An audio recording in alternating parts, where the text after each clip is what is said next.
Assalamualaikum warahmatullahi wabarakatuh. Perkenalkan, nama saya A.A. Lifatul Kitia, NIM 1412190001. Saya dari Prodi PIAUD semester 4. Di sini saya akan mengumpulkan hasil ulangan tengah semester dengan mata kuliah dasar-dasar penelitian. Di sini saya akan menjelaskan sedikit tentang hakikat penelitian. Hakikat penelitian secara etimologi berasal dari bahasa Inggris research, re yang berarti kembali dan research dan berarti mencari. Penelitian adalah menyelidiki dari suatu bidang ilmu pengetahuan yang dijalankan untuk memperoleh fakta atau prinsip dengan sabar, hati-hati, serta sistematis. Itu menurut J. Suprapto.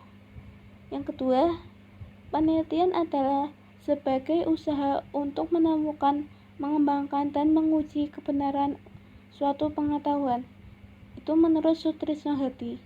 Yang disimpulkan, penelitian adalah usaha seseorang yang dilakukan secara sistematis mengikuti aturan-aturan metodologi, misalnya observasi secara sistematis, dikontrol dan mendasarkan pada teori yang ada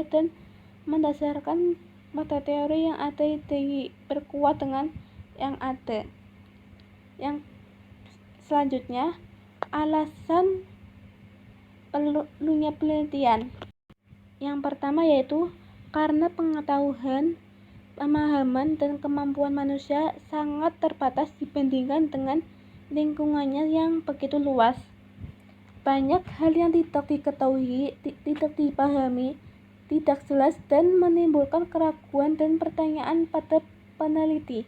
Yang kedua, manusia memiliki dorongan untuk mengetahui apa saja. Manusia selalu bertanya, apa itu, bagaimana itu, dan sebagainya.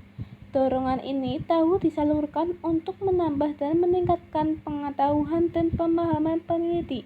Yang ketiga, manusia dalam kehidupan selalu dihadapkan secara masalah, tantangan, ancaman, kesulitan baik dalam dirinya, keluarganya, masyarakat sekitar, serta di lingkungan kerjanya. Masalah-masalah tersebut membutuhkan penelitian untuk memecahkan dan menyelesaikan. Yang keempat, manusia merasa tidak puas dengan apa yang telah dicapai, dikuasai, dan dimiliki. Dia ingin lebih baik, dia ingin lebih sempurna, lebih memberikan kemudahan, selalu ingin menambah dan meningkatkan kekayaan dan fasilitas hidupnya. Semua itu dicapai melalui penelitian. Poin selanjutnya yaitu tujuan penelitian. Tujuan penelitian itu dibagi menjadi dua, yaitu tujuan penelitian secara umum dan tujuan penelitian secara khusus. Di sini saya akan menjelaskan sedikit tujuan penelitian secara umum. Yang pertama, untuk memperoleh informasi baru. Penelitian biasanya akan berhubungan dengan informasi atau data yang masih baru jika dilihat dari aspek si peneliti. Apabila fakta tersebut baru diungkap dan disusun secara sistematis oleh seseorang peneliti pada saat itu, maka dapat dikatakan bahwa data peneliti tersebut dikatakan data baru. Yang kedua, untuk mengembangkan dan menjelaskan. Dengan melakukan pengembangan dan usaha menjelaskan melalui teori yang didukung fakta-fakta menunjang yang ada, peneliti akan dapat sampai pada pemberian pernyataan sementara yang disebut hipotesis peneliti. Yang ketiga, untuk menerangkan, memprediksi, dan mengontrol suatu ubahan. Penelitian dapat menerangkan keterkaitan variabel yang ada, dapat memprediksi apa yang terjadi di antara variabel, dan bahkan mengontrol peneliti untuk memperoleh sesuatu yang bermanfaat. Tujuan peneliti secara khusus yaitu ada 4. Yang pertama, mendeskripsikan fenomena. Tujuan penelitian yaitu memperoleh pengetahuan yang dapat digunakan untuk mendeskripsikan suatu fenomena, yaitu nama, klasifikasi, sifat, ciri-ciri khas dari fenomena tersebut. Yang kedua, menjelaskan hubungan. Penelitian berusaha untuk menjelaskan hubungan antara fenomena, terutama hubungan sebab akibat. Yang ketiga, meramalkan fenomena yang akan terjadi. Penjelasan hubungan sebab akibat sangat berguna untuk membuat generalisasi yang berlaku bagi fenomena yang ada pada saat sekarang maupun yang ada terjadi pada bisa buat untuk menguji kebenaran yang telah ada. Yang keempat, mengendalikan fenomena. Penelitian dapat digunakan untuk mengendalikan fenomena yang membahayakan kehidupan manusia seperti kebakaran, kebanjiran, dan berbagai macam penyakit. Poin selanjutnya yaitu fungsi penelitian. Di sini saya menjelaskan 4 fungsi penelitian, yaitu yang pertama, untuk mengembangkan ilmu pengetahuan, baik berupa pertemuan baru, pengembangan ilmu atau teori yang maupun koreksi terhadap ilmu atau teori yang telah diusang. Yang kedua, untuk mengembangkan teknologi. Yang ketiga,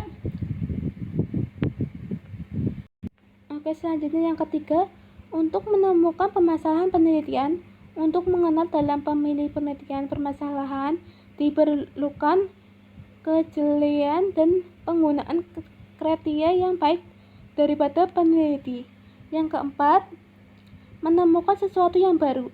Walaupun banyak cara untuk menemukan informasi atau karya baru dalam dunia, mengetahui penemu yang dilakukan melalui sesuatu kegiatan penelitian adalah hasil yang andal dan mendapatkan pengakuan dari kalangan ilmuwan. Poin selanjutnya itu sumber-sumber ilmu pengetahuan. Di sini saya menjelaskan ada sumber ilmu pengetahuan. Yang pertama, melalui pengalaman. Orang dapat belajar dan mempunyai pengetahuan karena menghadapi masalah hidup dan berusaha mengembangkan untuk bermanfaat dan kegunaan hidup. Cara belajar melalui pengalaman sendiri biasanya mengalami banyak rintangan karena tidak ada yang dapat memberikan petunjuk maupun nasihat agar dapat melakukan pekerjaan lebih baik. Cara ini disebut dengan trial dan error atau coba dan salah dan mencobanya lagi. Semakin orang tersebut gigih dan tidak putus asa ketika terjadi salah atau jatuh, semakin besar kemungkinan orang tersebut untuk lebih berhasil dalam hidupnya. Yang kedua, melalui cara tradisi atau tenacity. Cara ini akan semakin kuat jika setiap kali terjadi peristiwa yang membenarkan tradisi berlaku, sebaliknya akan hilang jika kebenaran dan yang ada memiliki dengan tradisi yang dilakukan. Selanjutnya, nomor 3, melalui metode otoritas. Metode ini digunakan jika metode pengalaman secara efektif. Cara lain adalah dengan bertanya atau menggunakan pengalaman orang lain. Dengan cara menguasai ilmu pengetahuan secara ini dimungkinkan lebih efektif dan dapat dilaksanakan jika di sekitar orang tersebut ada lembaga atau orang-orang yang termasuk dalam kriteria berwenang. Yang keempat, melalui metode deduktif dan induktif. Deduktif pada prinsipnya adalah cara berpikir untuk mencari dan menguasai ilmu pengetahuan yang berawal dari alasan umum menuju ke arah yang lebih spesifis, sedangkan berpikir induktif merupakan proses berpikir yang diawali dari fakta-fakta pendukung yang spesifik menuju pada arah yang lebih umum guna mencapai suatu kesimpulan. Yang kelima, menggunakan pendekatan ilmiah. Merupakan metode untuk menguasai dan mengembangkan ilmu pengetahuan yang paling tinggi nilai validitas dan Tanya, metode ini dapat prinsipnya adalah metode gabungan secara integral atau dual logika deduktif dan logika induktif yang kemudian menghasilkan langkah-langkah penting sebagai strategi ilmiah. Secara profesional, metode ilmiah adalah di mana cara penelitian biasanya berawal dari secara induktif melalui pengamatan dan mencapai suatu jawaban sementara atau hipotesis. Pendekatan ilmiah biasanya memiliki langkah-langkah yang garis seperti adanya permasalahan yang hendak dipecahkan. Yang kedua, dinyatakan dalam bentuk penyataan. Yang ketiga, dilakukan penguji hipotesis. Yang keempat, menganalisis data. Yang kelima, melakukan pengamatan hasil analisis dengan melihat kembali pada hipotesis. Yang keenam, mengambil kesimpulan. Cukup sekian dari saya menjelaskan. Mohon maaf apabila ada kata-kata yang salah. Mohon dimaafkan sebesar-besarnya. Wabillahi taufik walhidayah. Wassalamualaikum warahmatullahi wabarakatuh.